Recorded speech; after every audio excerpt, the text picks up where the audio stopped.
I'll start. I'm Claire Rowan. I'm a research fellow in classics and ancient history, and I teach the Hellenistic World module, which is the second year core module for classics students. And I'm Alex. I am a PhD student in the final stages of the thesis, so this has been a bit of a procrastination moment for me to be able to do something other than just writing up. So not as tricky or frustrating as expected. Surprisingly intuitive system which makes the coding part easy, so we are free to do historical stuff. Good challenge. Added an extra dimension to the study of ancient history. Very easy, and in fact we could have gone into more detail. Insightful and helps with Perseus and things like that. Very interesting. Good to learn something new.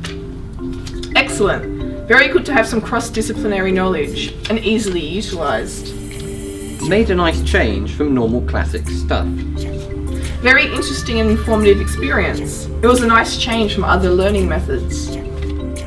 It was good, and I think the result is very useful. But for me, as I'm dyslexic, typing up the text is difficult. However, I thought it was a good seminar. Very interesting and a nice new way of doing things. Smiley face. Was walked through step by step, which I found very helpful. Overall, good. Interesting to learn about different approaches to classics. Turned out to be quite fun. Loved it. Smiley face. Interesting to learn something new. Interesting to use technology within classics. A new skill. Thanks. Interesting. The step-by-step guide definitely a helpful reference. Helpful introduction and easy to follow instructions. Smiley face. Great session. Fun and useful.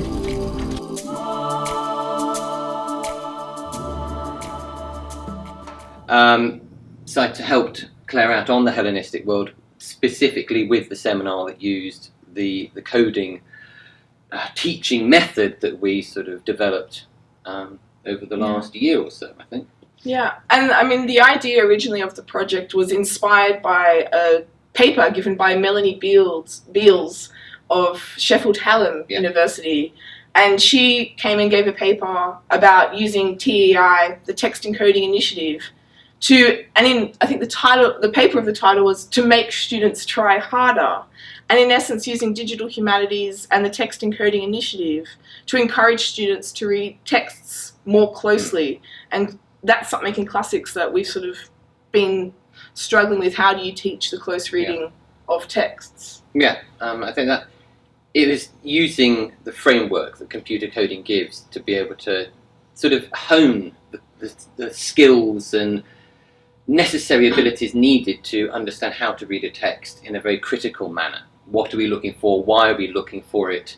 How do we interpret this information? But also that we can interpret things differently. There is no right or wrong answer necessarily. And then how can we display this sort of in a digital method? And it was about it was sort of linking with Claire's other digital projects, exposing them to the digitalization of humanities. You know, digital humanities is a very big growing thing, and it was helping them to develop that. So when you say them, this was undergraduates. So this project was effectively a multi-level project.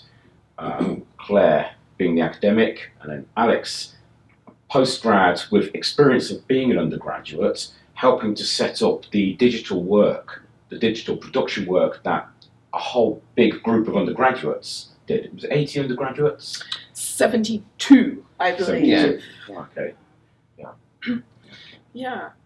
No, definitely. So, I mean, what I think is quite important. So the module is the core module that it has to be taken by the majority of our undergraduates.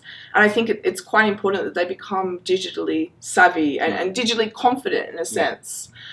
So our students use databases, online texts all the time in their research, but they never actually stop to think about what's behind what they're searching. So in a sense, I also quite enjoyed teaching them the TEI initiative, because that's actually the code that's behind all of the texts that we use, and so a subset of the code, which is called Epidoc, is actually the standard by which classics describes ancient inscriptions, and is actually in that sense an increasingly important part of our Yeah. work.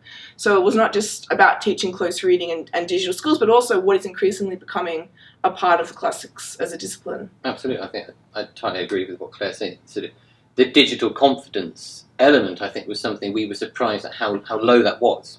I think, sort of, especially when Claire did her first digital project last year, and it was that we did need to develop these skills alongside the traditional humanities skills that our subject has. It needed to have that tandem element in it. Yeah. You know, we want you to be great humanities students, but we need you to be able to understand how the digital works with it and relates. And I think, well, we've sort of, I think, developed a bit more confidence in the students. I mean, I've definitely developed more confidence just being involved in the project, having to learn things myself about computer coding and in order to teach it. I mean, it's interesting. Some of the students have approached me afterwards and said, actually, I never thought about the internet before or how it actually worked, but now I'm actually quite fascinated by the topic. And the second set of digital seminars is taking place this week, in fact, where they have to create digital stories. And the confidence levels, as compared to last year, are much, much higher. Yeah. And they're much more comfortable in the computer labs using the software and engaging with sort of digital things.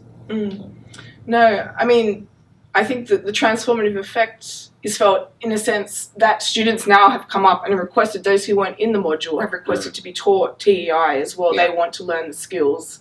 And the fact that now it's acknowledged in the department that this module should have digital skills embedded within it, and that whoever takes the module should have those skills and the ability, if not to maintain this particular type of digital experience, but have the ability to offer something to the students to increase their digital capabilities. And I entirely agree. I think sort of building up the awareness within the department. Sort of Claire and I sort of enjoy taking on sort of wacky new projects. I think just because that's the nature of our research anyway, is to look at very different ways to look at traditional things within the sort of classical world.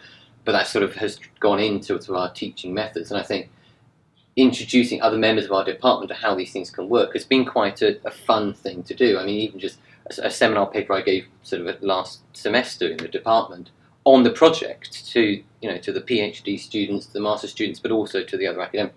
I think they were surprised at how useful it could be, and I think the questions we had afterwards sort of within it were quite interesting. Sort of how students, PhD students, were interested for research purposes, how it could be used. Other staff members were interested in how they could use it, possibly linguistically. So there's lots of potential with it now, I think, having inspired a whole range of people, not just the undergrads, but I think our colleagues as well, that things can be done. yeah, I mean, so for me, the idea of digital humanities, and I think it's something that Melanie Beale said that struck me, it's not that it's something new, it's about doing what I already do as a classicist, but using the tools to help me do it better, in a sense. And as part of my research, I'm quite interested in mediation and remediation, and that's something I've actually been looking at quite a lot recently. So in a sense, in terms of research-led teaching, the idea is how does a text change over time is something actually that I think is part of my research, and also then part of what I'm getting the students to look at. One of the great sort of, in terms of translation, I mean, the module actually looks at the Rosetta Stone and how sort of the impact of texts over time. So that to me has sort of given me a much better understanding of the processes and the theories behind mediation and remediation. But also, I mean, as an academic, I didn't know what TEI was before I began this project. I knew what Epidoc was. And I'm like, Epidoc is somehow related to TEI, but I didn't actually quite know what it was, and I didn't know what Epidoc was. But having done the project, our knowledge of Epidoc and TEI is actually much higher than if I had undergone traditional classical training to be able to enter inscriptions into databases. I think our level of knowledge is one step higher, which gives us, I think, a confidence in using the software and in using these sorts of protocols. Yeah, I'd agree. So it's developing the department and making access to research funding easier, I guess. And Alex and Paul, Paul being the other PhD students who worked on this project, helped with that transformation for you. You benefited yourselves or from this project? Yes, I think we have. I think for me, it's a shame that I'm sort of at the very end of my PhD, because I think some of the skills I've learned could have been very, very useful to have known at the beginning, and I think it's something that Claire and I have decided that we need sort of exposed to the new PhD students and also master students early on. I think we'll try and work, and we've got a workshop to do in May, I think, as part of the Festival of Arts to help sort of within sort of the arts faculty as a whole, getting students exposed to the skills and sort of digital skills there. But I think I think tying with what Claire said, the digital confidence was a big thing for me. You know, I can do the basic bits that probably every humanities scholar can do, but actually understanding then how all these things work was quite fascinating. And then learning how to put it together myself was quite a fulfilling process. And I think it helped then when I did sort of, you know, we were trying to teach the undergrads how to teach, to be able to read text properly, but then it helped me to read text even better. Because I was then thinking, well, how would I code this? And then, well, that's the important element of the text. That's what I need to get across. How do I do it in a written format? How would I do it in a coding format? It was quite interesting to compare those two skills and bring them together. But I think sort of now moving on, I think I have deliberately now tried to look at different types of coding.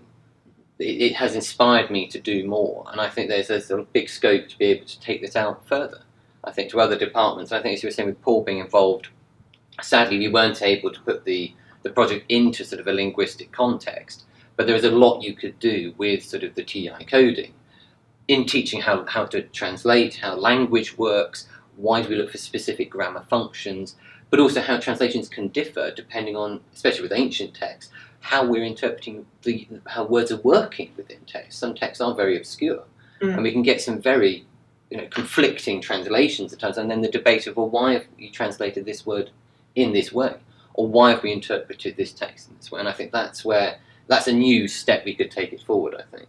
In terms of using it for sort of translation purposes or linguistic purposes, I mean, the idea was with Paul that we would have it at a very advanced level, at a very advanced language module, but actually debates within the department have actually begun to think about maybe it's actually better at a beginner's level.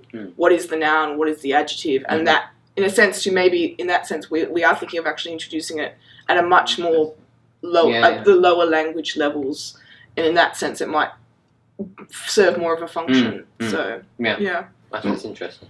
Already we also have 72 undergraduates for whom there have been positive outputs, and got some wonderful feedback you gathered from. We gave the students sort of a post-it note at the end of the session, just asked them to put down immediate thoughts, positive and negative, sort of ways we could either develop it further or what they enjoyed, what did they like best that we could then sort of develop further and sort of ignore what they didn't like. We got quite, I think it was I was quite nervous about what sort of result we were going to get, because it is something they had never done before. You can sometimes, I think, get a backlash, not necessarily deliberately negative, but it is such a new thing. I think when we first did the coding bits, we had this sort of defensive wall put up, you know, oh, this isn't what we do in the humanities. And I think I was quite nervous about what we would get from the students, but actually on the whole it was quite positive. The top one here, good challenge, added an extra dimension to the study of ancient history, and I think that was definitely a positive. We wanted to bring out, we wanted that extra dimension.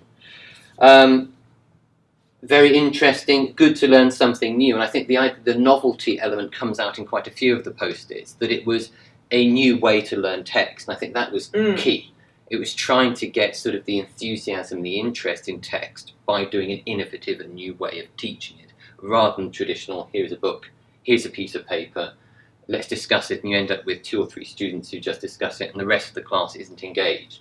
So I think trying to get them engaged in new things was important. And I mean, I should point out the texts we set them were extremely difficult. Extremely difficult. Essentially what they had to code was an archive loosely termed, you can put that in inverted commas, a whole bunch of Ostraco, which was the drafts of a priest named Hor, who was in a temple in Memphis, and he was just drafting all sorts of letters and plants. He had dreams and oracles, and he was writing them in Demotic, which is a language sort of that is completely foreign from Greek or Latin or English. And then the idea was also then to expose students to the way actually Egyptians thought and structured their language, and the texts are horribly difficult. Oh, some of them are incredibly bizarre texts. I mean, some that just keep repeating the name of a god over and over and over again, and we're talking about 100, 200 times. So the poor student that got that one, I think. But they coded a lot of names.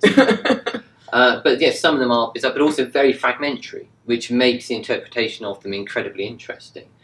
You can end up with one sentence that's quite political, could be quite revealing, but we're missing a crucial bit of information. So how do we, how do we interpret that sentence? How do we then use it within the wider context of Claire's module of the Hellenistic world and understanding the political goings on, but also the social goings on? Because I think what is often forgotten, especially in the Hellenistic world, is just how complex it is. It isn't just a simple, it is the Greek world. There are so many different components in it, and I think that it was giving that Egyptian element that they'd always wanted, and showing that actually, it may be called the Hellenistic world, but there are a lot of crazy things going on in various parts of it that aren't necessarily related. So it made them engage with that, I think, in a way that a more traditional Hellenistic text probably would maybe not have done, I think.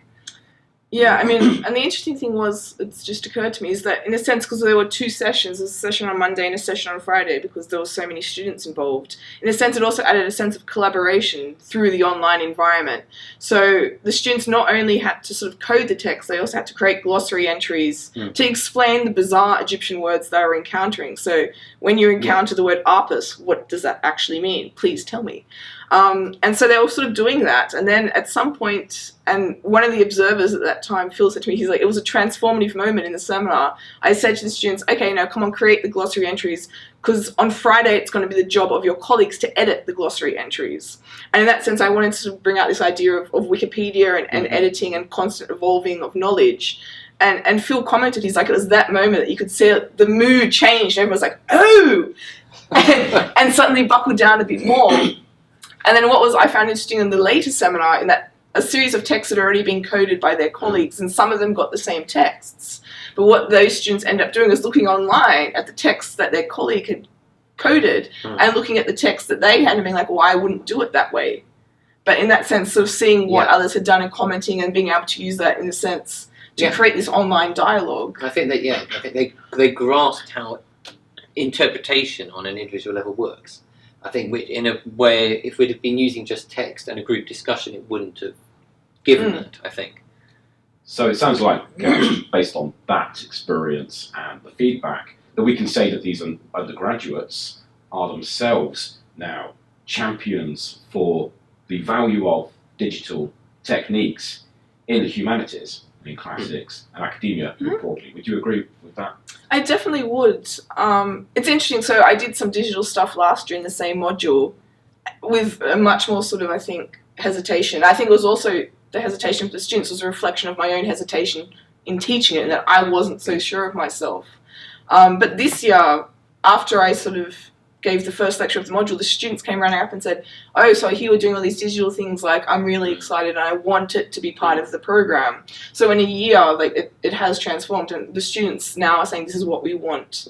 And the department has responded accordingly. But also getting undergrads from different years. I mean, you had first years and third years who weren't in the Hellenistic world module and couldn't be taught it, but wanted to be involved. And I think that was quite surprising. And I think that shows how it is filtering down through the third years who had had that very brief experience with digital storytelling, now wanting sort of an added layer through text, but also first years who know what's coming and possibly want to get a head start or are genuinely interested and possibly want to bring it into maybe some undergraduate research projects that they can undertake.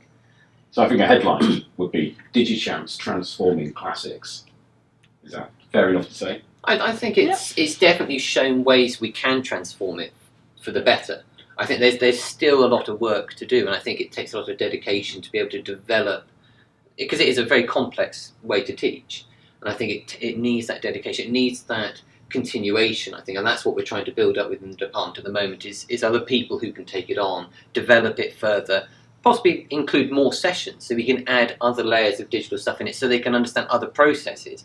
We just got them coding the text, identifying the information, but maybe we could get them actually think of how do you then visually present that information. In the same way, they have to think about how do you then present that in an essay. It's that thought process of, well, I've got the information, but what do I then do with it? So there are other things we could do. I think it's it has got the potential. We've transformed it to an extent, but I think there's still a way we could go to make it even better. And finally, it wasn't, I think, a particularly painful process for you. You had some help from a Digichamps facilitator, that's me. And one of the key things was putting you in touch with other people doing similar work and facilitating that, and doing some of the technology facilitation. But it wasn't too painful, was it? No, I think it was. I don't think we quite knew what we were going to expect when we started the project, because it is such a complex machine, and I think we threw ourselves into it and went, "Oh my god, what are we doing?" But then, as we did that wonderful day to Sheffield to meet Melody, and that was a great, I think, first eye opener that showed this can be done. And I think, especially where she had been incredibly clever with very rudimentary software, we weren't quite so brave to create our own. But it showed, I think, gave us an insight that, within a 2-hour session, we could do quite a bit, and this is what we could do. And then it was through the help of yourself, but also going to Oxford, learning about TI, speaking to other people who were using the software, how it was being used. That really, I think, helped us see how the project would work. And I think when we then came to teach it, we had that, as Claire said, I think, sort of in contrast to the digital storytelling last year, we had that confidence. We knew what it was going to be. And I think that helped within the teaching when it then came to it. I mean, and I would return to the point that, in a sense, teaching a close reading of text is something I do, sort of all the time. So it was just teaching it in a new way, in a sense. And from that perspective, it was not very difficult at all. And to me, I think having the digital humanities team and Digichamps. What is your title? Digichamps champion? Facilitator. Digichamps facilitator. I mean, having that is to me, it's almost like the safety blanket that we don't necessarily need, but it's nice to have. That you think, okay, I'm happy to do this, and it's easy to do this, because if something goes horribly wrong, Rob will sort it out. Okay. So, do you recommend Digichamps to staff and students? Oh, absolutely. Definitely. I think it's really a chance for students to develop their own skills, and to develop skills I think that many of them actually already have. So one of the students in the seminar already knew how to code. And one of the other students, what was quite interesting is, because it was, in a sense, you could take it as much as you wanted to take it to. Many students really started going onto the TEI website and be like, but we could code all these other things. I'm like, yes, you could. You can. It's not going to show up on our database, but you can do that. So in a sense, then each student could take it as far as they wanted to, and some of them took it quite far. And so in that sense, using sort of Digichamps means that each student can realise, their own potential. Great, thanks. Thanks again for your time, and congratulations again on a very successful project. Well done. Thank you.